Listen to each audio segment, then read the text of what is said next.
Hey guys, how's it going? Hope you're doing well. My name is Crown, and today I'm going to read you some very interesting stories that I hope that you're gonna love. And now, without further ado, let's go!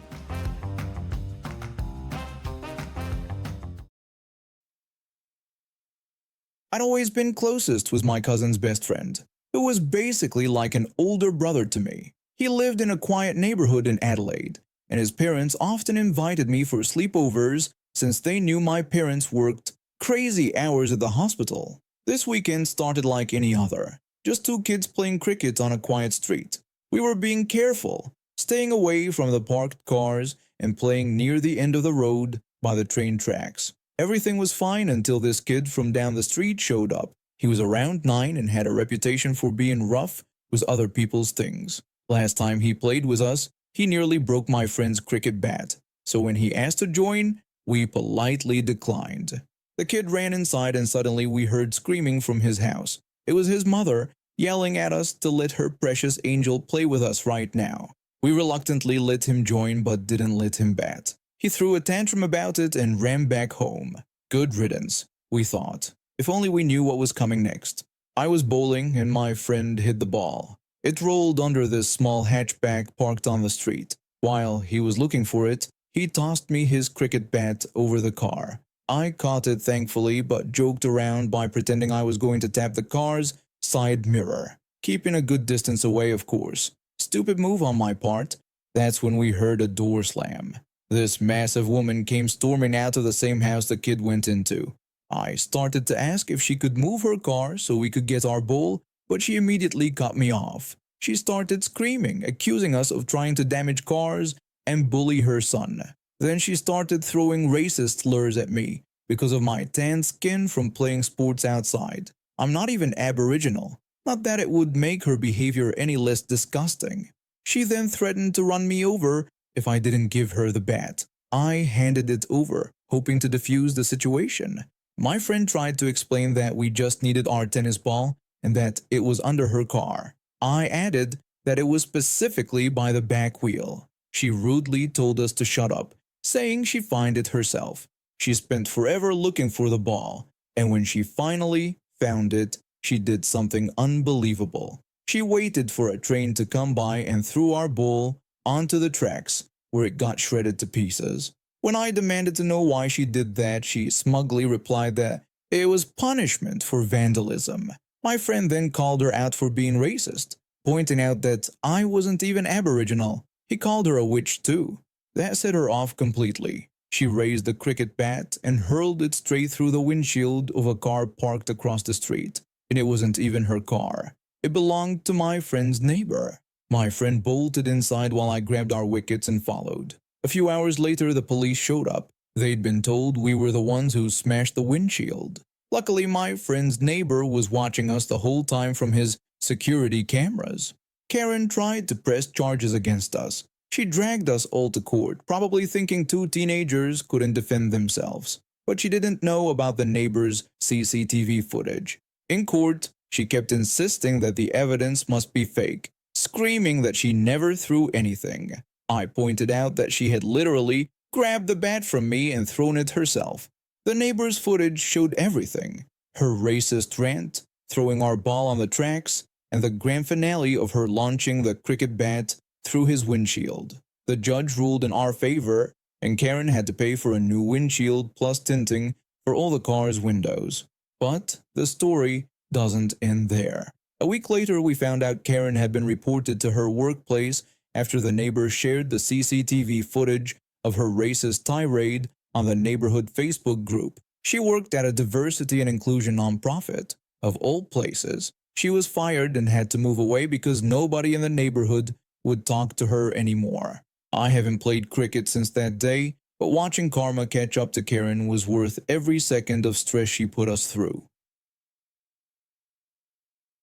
Having served 15 years in the Marine Corps, including 3 tours in Afghanistan, I faced significant challenges adjusting to civilian life. Though the transition was difficult, I eventually discovered a new sense of purpose by supporting fellow veterans through our local veteran support organization. We organize fundraisers every month to help veterans with medical bills, housing, and mental health support. This one day, we were collecting donations outside the local shopping center. The management had given us permission, and we've been having a decent morning with generous contributions from the community. There were 4 of us there that day, all veterans who'd served in different branches of the military. I've been standing there with my collection box when this well-dressed woman in her 40s approached us. She approached us with a sneer and asked what we were doing there, suggesting we were just harassing honest taxpayers. I tried to explain that we were collecting donations for veterans in need, but she cut me off before I could finish. She accused us of looking for handouts, complaining that she already paid enough taxes to support us. My buddy, who'd served in the army for 12 years, tried to step in and defuse the situation.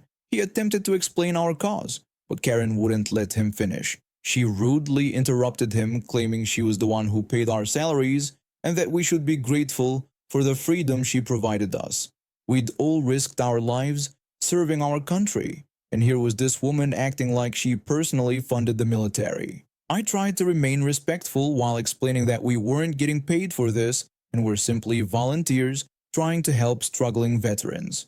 She got even louder, calling us liars and lazy freeloaders. She accused us of joining the military because we couldn't make it in the real world. By this point, a small crowd had gathered. My other buddy, who'd served in the Air Force, stood up from his chair and asked her to step back and lower her voice. She responded by threatening us, pulling out her phone and saying she would have us all arrested. That's when things took a turn. She suddenly lunged forward, trying to knock the collection box out of my hands. When that failed, she attempted to slap my Air Force buddy. He easily sidestepped her attack. Years of military training don't just disappear. Karen lost her balance and fell face first onto the concrete. She immediately started screaming about assault and battery, even though she was the one who'd attacked us. My Navy veteran buddy called for someone to call the police, but a bystander had already dialed 911.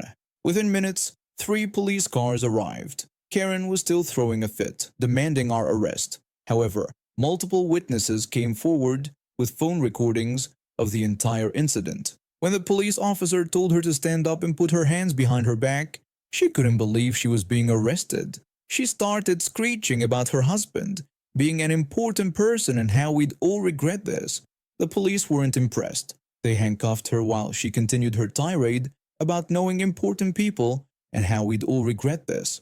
The whole scene had gone viral on social media. Local news stations picked up the story, and suddenly our small fundraiser was getting attention from across the state. People started showing up specifically to donate, many sharing their own stories about family members who'd served. What began as an unpleasant confrontation ended up being our most successful fundraiser ever. We raised enough money to help 20 veterans get the mental health support they needed, and 5 homeless veterans secure housing. Karen was charged with attempted assault and disorderly conduct. Her husband, who apparently wasn't as important as she claimed, refused to bail her out.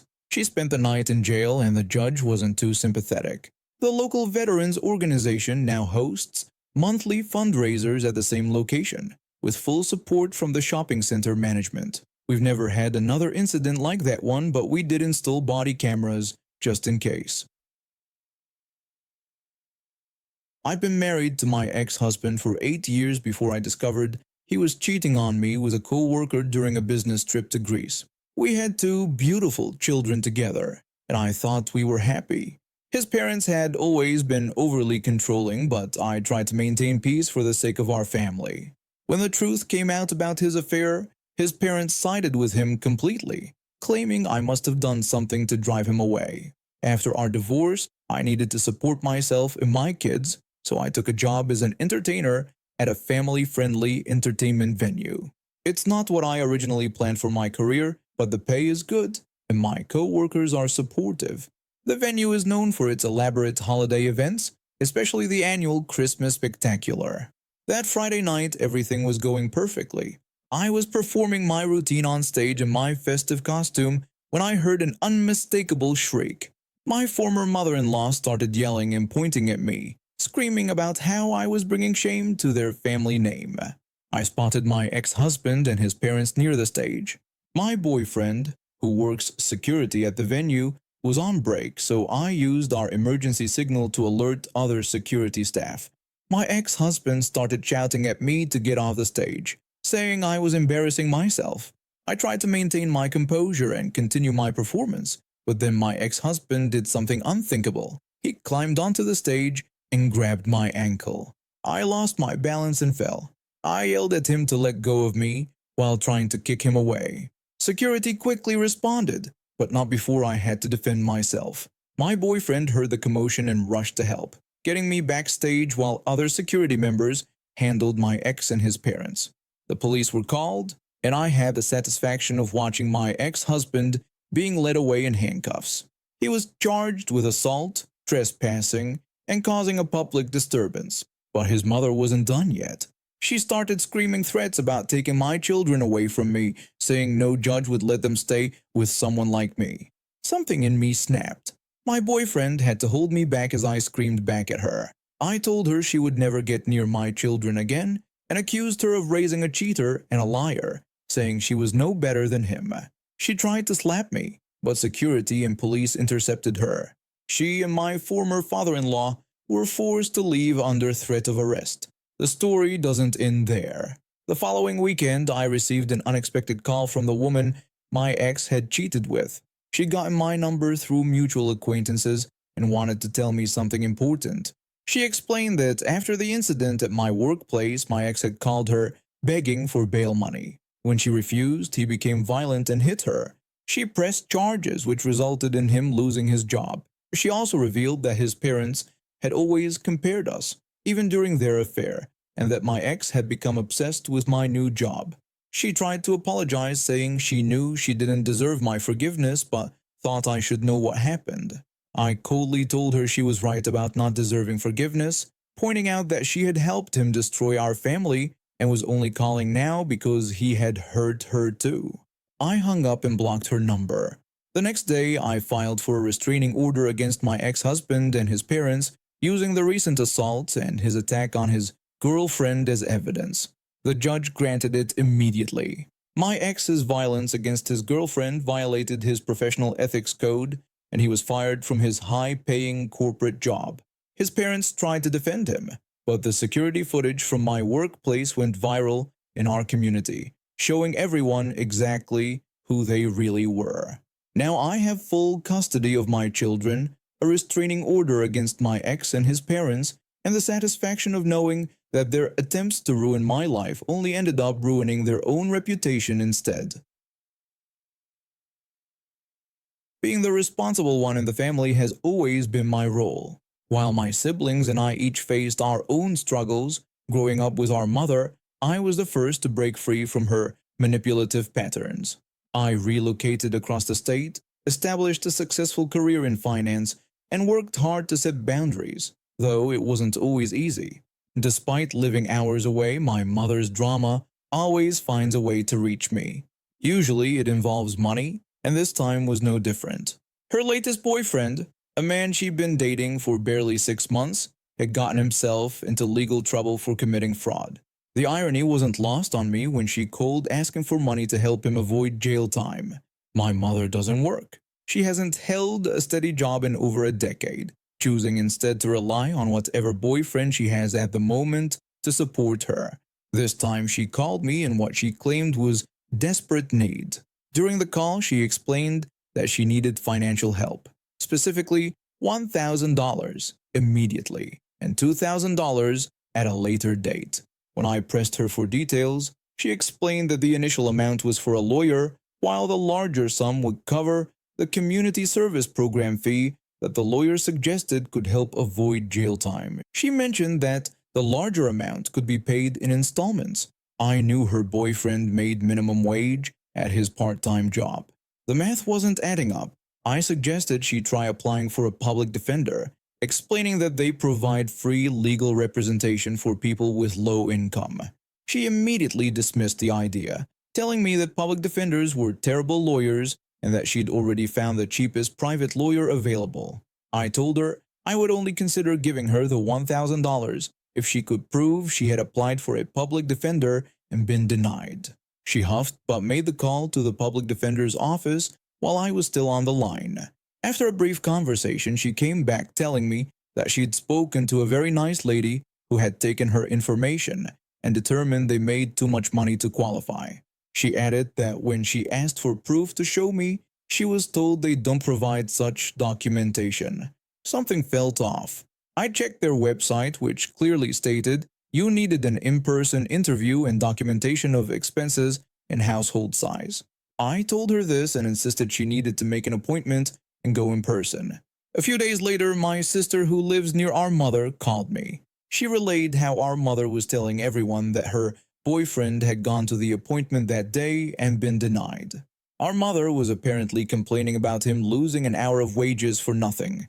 This immediately raised red flags since it was Sunday and the office was closed on weekends. When my sister had asked about the specific reason for rejection, our mother had stumbled over her words and changed the subject. I was fed up. Clearly, she wasn't going to do this unless someone literally took her there. Thankfully, my brother had some free time. I withdrew $1,000 and he agreed to drive 3 hours to our mother's house. I made it clear through my brother that she would only give the money if he went with them to the appointment as a witness. Surprisingly, she agreed. Even more surprisingly, but not really, they were approved immediately because of her boyfriend's low income. My brother drove back and returned my money minus some gas money. Later that evening, my sister called to tell me about her conversation with our mother. Our mother had expressed confusion about why I had my brother bring the money back, insisting they still needed to borrow it for the fine. She complained that they didn't have $2,000 to pay in a year, but with my help, they could manage it. When my sister asked if she'd even received the fine yet and why she wasn't considering a payment plan, our mother admitted no fine had been issued yet. She mentioned that they'd been told he would probably lose his license for 6 months. Then she revealed her real plan. She had intended to put the money in a certificate of deposit to earn interest for a year, though she acknowledged the rates weren't great.